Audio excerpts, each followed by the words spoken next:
All right, we are back, and let's talk about the good of Revolution. There were a few things that were positive about Revolution. The crowd was filled in pretty well. Oh yeah, the crowd was hot. There was a lot of people there. I liked the aesthetics of the show. Mm-hmm. They had a little bit of throwback with the little those little tiered whatevers going down.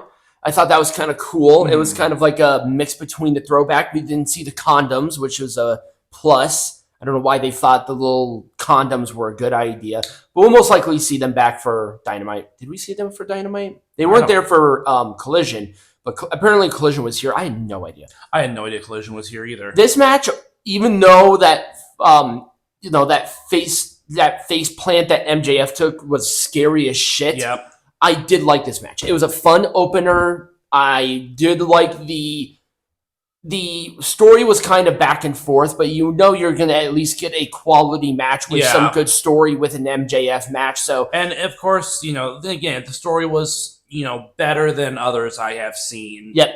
But that's about it. Really? I mean, I guess that's sort of where we need to be when we're talking about positives with AEW. This was awesome. The Hollywood ending. This was exactly what it needed to be. It was hardcore. It was bloody. There were a lot of people, especially guys, who were like, I don't like to see women bleed in wrestling. I don't care. Yeah. If women bleed in wrestling, I think it's fine. It needed that. It needed a good send off, and they did not a banger job, but they did a pretty good job at it. Blood is a tool to be used in a very intense rivalry. This was a very intense rivalry. So and now it's ended, and now Mariah May is doing something stupid. What is Mariah? I don't even know what Mariah May is doing now. I don't even know what Toni Storm's doing something with Megan Bayne. Oh, yeah, that's right. Yeah, that was stupid. But overall, I did like this. This was a very positive thing for me. Yes. I kind of wish it was higher up the card, but you know what? That's being nitpicky. Hey, at least it's better than having the TBS title way up the card. Right. So, I really like this match, but the ending was weird. But at the same time, I don't think it killed the integrity of the match. No, and they're thinking about merging the titles. They need some really good matches going into Texas, and so Kenny Omega having the international champion. Okada having the Continental. Let's get rid of the Continental. Yep. If they really want to have their little jerk-off sesh with the international champion, it's fine. Yep. But the Continental was a title that should have never been done. Now, if the Continental was like, you only defend the Continental champion at the Continental Classic tournament, fine. Because at the very least, it's limited. Right. But it wasn't. They just started defending it regularly. Yeah. But yes, this was a good match overall. But with the good, you have to have the bad. There were some bads. This match was... This was not good. Mercedes Hogan is absolutely trash. Yep. Here's the thing, which made no sense for Momo Watanabe. She won that 4-way at Wrestle Kingdom. Yep. Had an opportunity to go for any championship in 4 promotions. Yeah. She chose the secondary champion in a promotion she never wrestled in. How does that make...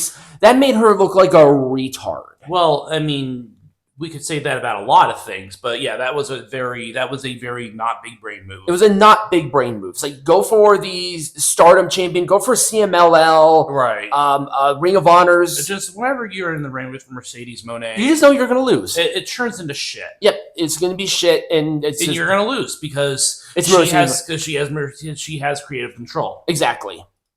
Ricochet is a loser. He is a gigantic...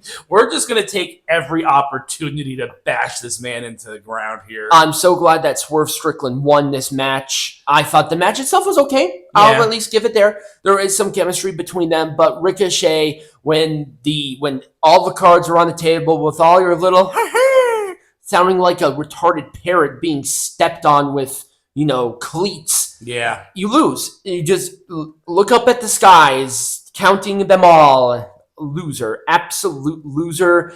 There's like an L planted firmly upon his forehead. Right. I mean, seriously, what has he done? Has he done anything? No. Nope, not at all. Here's my issue. It was meh. Yeah. It sucks because Brody King is popular with this crowd. Yep. He is over with AEW fans, and I like Brody King. He has a good look. But remember, you have to have the Okada Omega blow-off match. And it's fine. Dave Meltzer is going to preemptively give that match 10 stars. Yeah, 10 stars. He already has it pre-written. It's going to go down. Even if the match is crap, he's going to say it is the biggest masterpiece of all the time. If Kenny Omega lands on his dumbass head and becomes paralyzed, Dave Meltzer will still try to blame WWE for it. Yeah, they will. I am 100% convinced. But the match was meh. It sucks because you know the potential this could have been. Yeah. It just should have been for A, better title, and B, if this was on like Dynamite, it would have been a banger. But it was on a pay-per-view that was just sort of shoved in there. Yeah. What can you do? And it sucks because I like Brody King. Yep. I think he should be more main event. I don't know why he's sort of stuck in this weird limbo. He's in perpetual mid-card status. It sucks. Yeah. It's like, damn, dude, you have a cool look. I like your theme because he sings his theme songs. Right. Which is awesome. It all really works. Mm-hmm. I think he should be one half of the tag team champions with Buddy Matthews, but they're not doing that. This was an enormous waste of time. Seriously, enormous waste of time. The Outrunners were popular maybe like 3 months ago. Yeah. They don't have that. This weird team is getting over shtick anymore. This is not sellable to anybody. It's not palatable. And you know the enormous black guy and the still somewhat large but smaller black guy is going to destroy you. With the black manager is going to kill you. Right. Just that knee and spear. It's a cool... I think Benjamin and Lashley actually have a good tag flow to them. Yeah, they've been teaming off and on for a while. That's true. Well, the problem is that Lashley was more the main event guy in the Hurt Business. Yep. And it was Shelton Benjamin and Cedric Alexander who were as a secondary role. Right. Yeah. So that's but fine. I think right now AEW is doing pretty good with Hurt Syndicate. Well, they're just copying whatever WWE did to make them successful, and then they're going to somehow find a way to blow it. Right. So far, they're fine. The theme song is cool. They do have a aura to them, which is working. I think that MVP probably has a lot of sway over the creative direction of this because he doesn't want Tony Khan to absolutely take a gigantic log over this tag team. Right, exactly.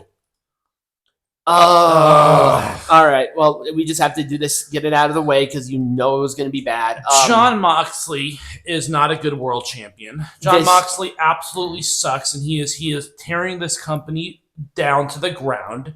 He is taking a chainsaw to it. The fact that Cope is so much of an egomaniac that he was like, I don't want to be pinned, where they had to take Christian. His best friend and sacrifice him.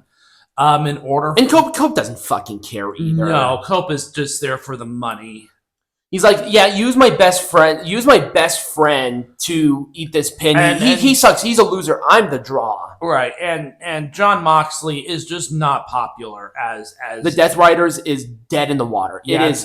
It is dead it's been dead in the water since moment one. Yep. No momentum. It needs to die. It needs to be efficiently cut. Elon Musk, where are you? Right, it's silly. This is silly. Yeah, seriously. Musk, please, for the love of God, buy AEW. How awesome would that be? That would be phenomenal. He'll put all of the shows for free on X. That'd be awesome. That'd be so cool. He buys AEW. He would immediately sell it to WWE too. Yeah, he'd sell it to TKO in like a heartbeat. That would be hilarious. There should be a storyline where Elon Musk takes a bunch of people and Tony Khan takes a bunch of other people and they have like this big thing for control of AEW. It would be so over the top. It would work. I don't think so. I don't think Tony Khan could afford that. That would be so awesome. I just start sleeping in the middle of the ring. I feel like that Musk is just like absolutely off his rocker enough to like be interesting. Well, yeah, he does have that ketamine addiction, so we've got that going for us. Ketamine's awesome. No. But yeah, overall, this was one of the weaker AEW shows, and usually they pull off bangers for their pay-per-views. They're the weakest of the year so far, I think. Well, it's only March. Yeah. What's their competition? I don't know. I'm giving it an Orange Cassidy thumbs down. Yeah. I was going to give it a full thumbs down, but there were there were matches that were good. Yeah, there were looking back on it, there were some things that I really did enjoy. With the aesthetics, the crowd was hot. So I'm like, all right, maybe it's not like a full thumbs down stinker, because really up to the main event, it was like Orange Cassidy thumbs up. Mm-hmm. But this main event and everything that happened after it. Yeah, it's just an absolute shit. Yep. So when we come back, we have a very special match. Yay.